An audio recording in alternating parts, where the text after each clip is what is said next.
Good morning.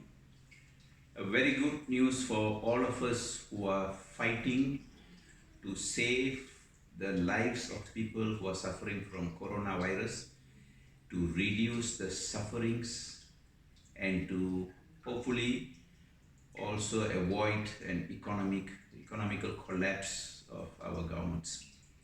The message has been always very simple. Use something that is safe, use something that is natural, highly effective, and cheap, safe even in extremely high doses, vitamin C. Now, it has been very difficult to convince policymakers to accept this. Sometimes, when lives are at risk, what is natural should be given, and you collect the data later. Instead of asking clinical trials, vitamin C clinical trials will be rare, but there are many scientific clinical proofs. The reason is vitamin C cannot be patented because it is natural. So to fund a clinical research, that means a controlled clinical research on vitamin C's effectiveness on infectious diseases like the corona, for example, now, or any infectious diseases, especially viruses, SARS and Zika and dengue, and now I heard that there is Hanta in China, which is, I'm not very sure how true it is. Now, vitamin C is a natural antioxidant. It kills viruses and it has many other benefits that I've shown, that I've spoken about earlier. Now, the good news that I mentioned today is this. The hospitals in New York have started using vitamin C. Now, the dose is not as much as what we would recommend. It was only 1.5 grams given 3 to 4 times a day, but according to the pulmonologists, the results are astounding. Astounding. So why should we hold back something that can save lives and reduce sufferings? Because we don't believe in this. I think it is an injustice and this must be stopped.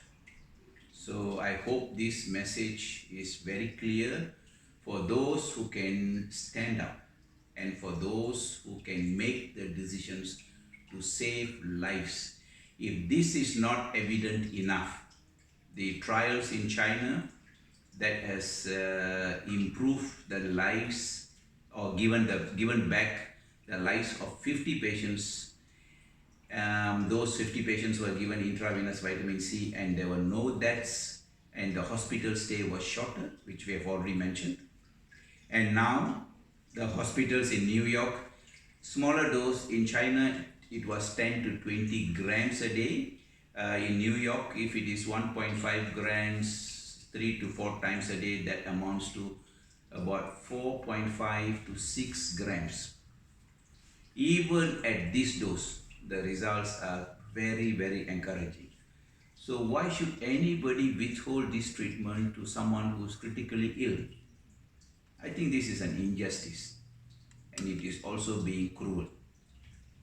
So I hope this message reaches out to all those out there.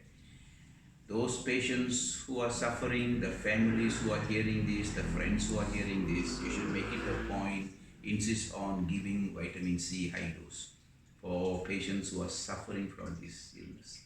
And I hope, at least based on these two countries' evidence, everybody comes forward to use intravenous vitamin C for not everybody. We are not suggesting you use intravenous vitamin C for everyone.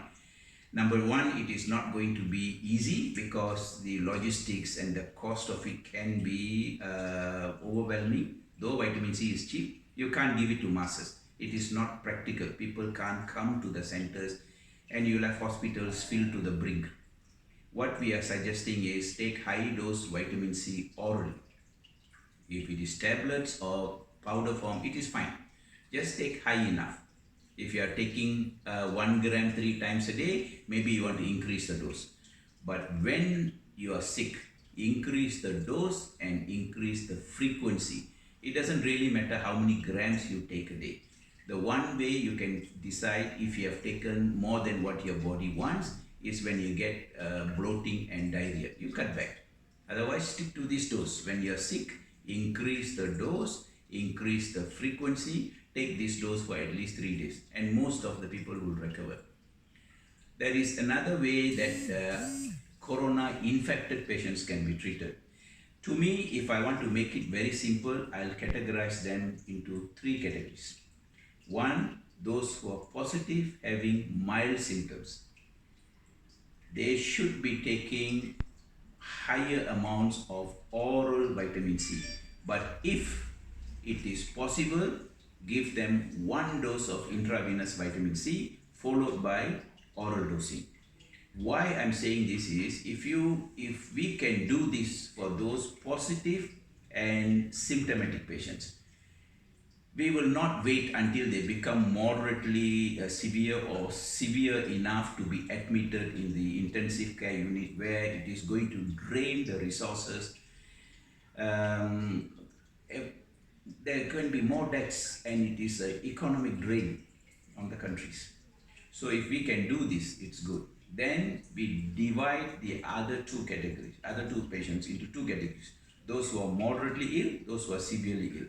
The only difference between these 2 patients is how much vitamin C you give and how often you give. But the fact is, we should start giving them. So for those who are moderately and severely ill, the recommended dose is this: 1.5 to 2 grams per kilogram body weight, given at least twice a day. If you can give it 3 times a day, it's even better. This is what needs to be done. Please understand what we are trying to do. This is a responsibility on all of us to save human lives. This is not the time to be divided where we believe wrongly or we do not want to accept all the evidences that can be shown to anyone who does not believe that vitamin C is highly effective, it is natural, it is safe, and it is cheap. Thank you very much.